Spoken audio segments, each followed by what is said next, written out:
Frohes neues Jahr, liebe Erdlinge und liebe noch Nicht-Veganer. Frohes neues Jahr. Die zum Jahreswechsel wohl am häufigsten gesprochenen, getwitterten, gewhatsappten und geposteten Worte überhaupt. Frohes neues Jahr. Das sagt man so, weil man das halt so sagt, oder? Aber meinen wir das wirklich ernst oder sind das nur noch leere Worte? Klar, irgendwie wünschen wir uns und unseren Mitmenschen schon, dass wir alle ein frohes, ein besseres neues Jahr erleben werden als das letzte, aber was genau meinen wir eigentlich damit? Erfolg im Beruf, Glück in der Liebe, Spaß am Leben oder so als 2020er Special das baldige Ende der Pandemie? Ich persönlich habe diese Worte dieses Neujahr nur ganz zögerlich und spärlich eingesetzt, denn sie sind mir förmlich im Hals stecken geblieben. Seit ich mich intensiv mit dem Zustand unseres Planeten auseinandersetze, muss ich leider beobachten, wie es jedes Jahr buchstäblich immer schlimmer wird. Im Jahr 2019 wurden weltweit 121.500 Quadratkilometer Wald absichtlich gerodet. Und in 2020 wurde dieser Wert dank Jair Bolsonaros Machenschaften sicherlich nochmals übertroffen. Doch dazu liegen leider noch keine abschließenden Zahlen vor. 80% dieser Brandrodungen fanden allein für Tierfutterplantagen und Nutztierweiden statt. Diese Brände haben binnen kürzester Zeit nicht nur tonnenweise CO2 freigesetzt, welches über Jahrhunderte aus der Atmosphäre gebunden worden war, sondern haben mit diesen Urwäldern auch dauerhaft die Fähigkeit vernichtet, in Zukunft CO2 zu binden.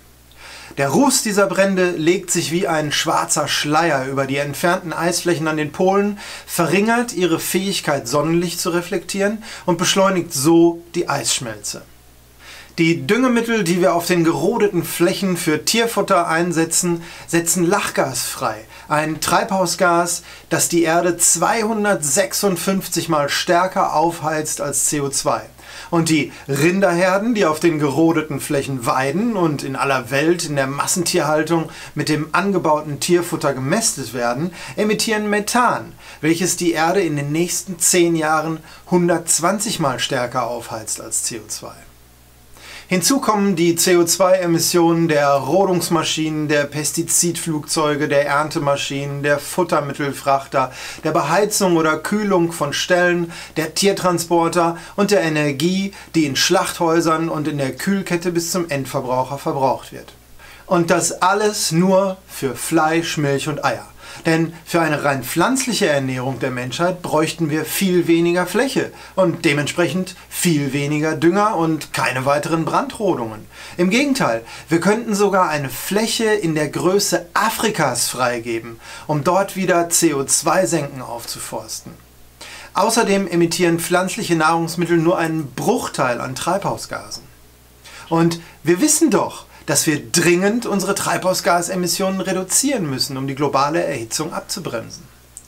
Die Carbon Budget Uhr, die anzeigt, wie lange wir mit unseren Emissionen noch weitermachen können, bis wir das überlebenswichtige 1,5 Grad Ziel verfehlen, ist kurz vor Silvester auf unter 7 Jahre gesprungen. Und wie ich bereits mehrfach in meinen Videos erklärt habe, ist die Zeit, die uns in Wirklichkeit noch bleibt, höchstwahrscheinlich viel kürzer. Wälder brandroden und Treibhausgase wie Methan und Lachgas produzieren, die von der Natur nicht gebunden werden können, um ein Steak oder ein Stück Käse zu genießen, ist jedenfalls das exakte Gegenteil von dem, was notwendig wäre, um das Schlimmste zu verhindern. Die durch die Tierprodukteindustrie beschleunigte globale Erhitzung verursacht Dürren und Hitzewellen und begünstigt zusätzliche unbeabsichtigte Waldbrände. Die Kollateralschäden des Tierproduktekonsums, könnte man sagen. Bei den Buschfeuern in Australien zwischen Oktober 2019 und Februar 2020 zum Beispiel gingen 169.000 Quadratkilometer Wald in Flammen auf. Hinzu kamen die Waldbrände in den USA mit Rekordflächen von 41.000 Quadratkilometern sowie die in den letzten Jahren immer länger anhaltenden und immer größeren Waldbrände in Sibirien. Allein im Juli 2020 brannte es dort gleichzeitig auf einer Fläche von 19.000 Quadratkilometern. Auch diese Brände emittieren megatonnenweise CO2, vernichten CO2-Senken und befeuern zusätzlich die globale Erhitzung. Die Asche der sibirischen Waldbrände zum Beispiel verdunkelt dort die Erde, heizt sie stärker auf und lässt die Permafrostböden umso schneller auftauen, was wiederum zusätzliche gigantische Mengen an Methan freisetzt. Aber das waren bei weitem nicht alle Brände. Und es ist auch keine tragische Ausnahme, wenn es mal brennt. Das Bild der brennenden Erde auf den Plakaten der Fridays for Future Bewegung erscheint vielleicht immer etwas übertrieben plakativ. Doch die Erde brennt tatsächlich, permanent. Auf der Seite des Global Forest Watch kann man jederzeit nachschauen, wo auf der Welt es gerade brennt. Und jetzt gerade brennt es zum Beispiel überall hier. Allein bei den Buschfeuern in Australien verbrannten etwa 3 Milliarden Tiere bei lebendigem Leib oder verloren ihren Lebensraum. Und es ist unvorstellbar, wie viele Mitgeschöpfe in den anderen Bränden weltweit ständig ihr Leben oder ihr Zuhause verlieren. Und doch bin ich mir sicher, dass trotzdem weitaus mehr Tiere durch Menschenhand für Tierprodukte sterben. Denn jährlich werden 65 Milliarden Landtiere und schätzungsweise 85 Milliarden Meerestiere von uns gefangen gehalten, ausgebeutet und getötet. 4756 Leben pro Sekunde. Und seit Beginn dieses Videos über 1.870.000. Würden wir in diesem Tempo Menschen töten, dann wäre die gesamte Menschheit in 19 Tagen ausgelöscht.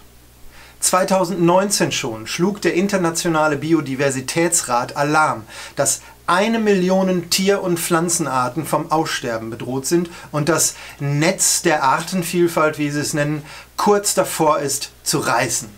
Und unser destruktiver Umgang mit unserer Mitwelt und unseren Mitgeschöpfen, getrieben insbesondere durch unser Verlangen nach Fleisch, Fisch, Milch und Eiern, ist die Hauptursache dafür.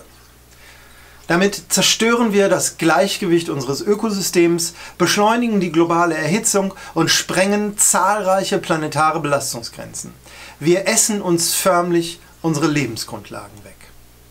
Der Emissions Gap Report aus Dezember 2020 zeigt, dass wir aktuell auf mindestens 3 Grad Erhitzung in 2100 zusteuern. Anders ausgedrückt bedeutet das das Ende fast allen bekannten Lebens auf Erden, Menschheit inklusive.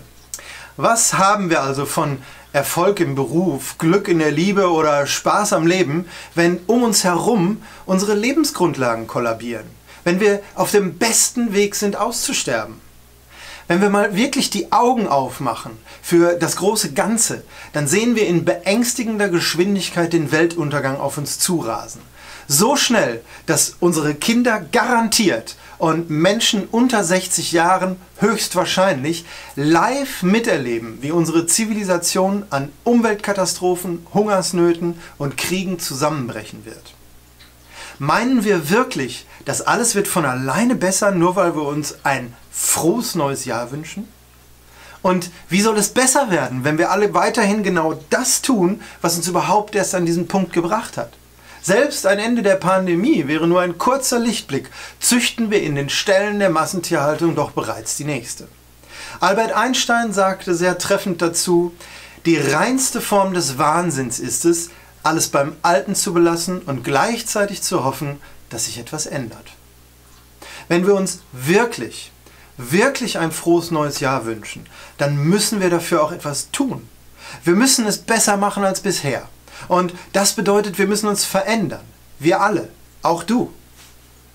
Auf die Frage, was ist die effektivste und wichtigste Sache, die Menschen in ihrem persönlichen Leben verändern können, um zu helfen, den Planeten zu retten, antwortete Greta Thunberg in einem Interview im Oktober 2020 Folgendes. Da gibt es nicht nur eine Sache. Wir müssen alles tun, was wir nur können. Wir haben nicht die Zeit oder genug CO2-Budget übrig, um darüber zu diskutieren, was nun besser oder schlechter ist oder was zuerst getan werden sollte. Wir müssen einfach alles tun, was uns möglich ist. Aber wenn ich nur eines nennen sollte, wäre es, dass wir versuchen müssen, das Problem zu begreifen. Dass wir uns so gut wie möglich dazu bilden müssen, möglichst viel darüber lesen müssen und diese Informationen dann anderen weitergeben und das Gefühl verbreiten müssen, dass wir uns in einer ernsten Krise befinden. Denn wenn man das Problem versteht, wenn man erstmal die Tragweite davon versteht, dann weiß man auch, was in seinem eigenen Alltag dagegen zu tun ist. Außerdem müssen wir aktive, demokratische Bürger sein. Wir müssen auf die Straße gehen, wir müssen Druck ausüben auf die Menschen an der Macht. Und dann sagte sie, und es gibt auch viele, viele Dinge, die wir in unserem Alltag tun können, wie vegan werden, nicht mehr fliegen, keine neuen Sachen mehr kaufen. Es gibt unzählige Dinge, die du tun kannst. Und das Wichtigste, der erste Schritt ist es wirklich zu verstehen. Verstehen, warum diese Veränderungen notwendig sind. Also fassen wir nochmal zusammen. Erstens, mach dich schlau. Zweitens, begreife, dass es um nichts Geringeres als das Überleben der Menschheit geht. Drittens, werde vegan. Das ist die effektivste und einfachste Sache, die du tun kannst.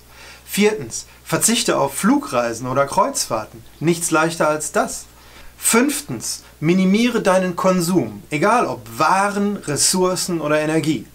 Sechstens, gehe raus und sag es allen. Und siebtens, übe Druck aus auf die Mächtigen. Zu letzterem haben wir übrigens dieses Jahr in Deutschland eine ganz besondere Gelegenheit, die Bundestagswahl. Ich möchte wirklich niemandem vorschreiben, wen er oder sie zu wählen hat, aber wenn wir Veränderungen wollen, dann sollten wir auf jeden Fall wählen gehen und wir sollten definitiv nicht die wählen, die uns in den letzten Jahrzehnten den ganzen Schlamassel eingebrockt haben, oder? Und vorzugsweise sollten wir natürlich auch nicht die wählen, die es nur noch schlimmer machen würden. Ihr wisst schon, wen ich meine, oder?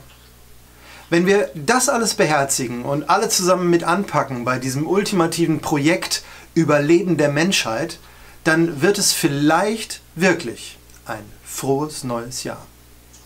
Denkt mal drüber nach.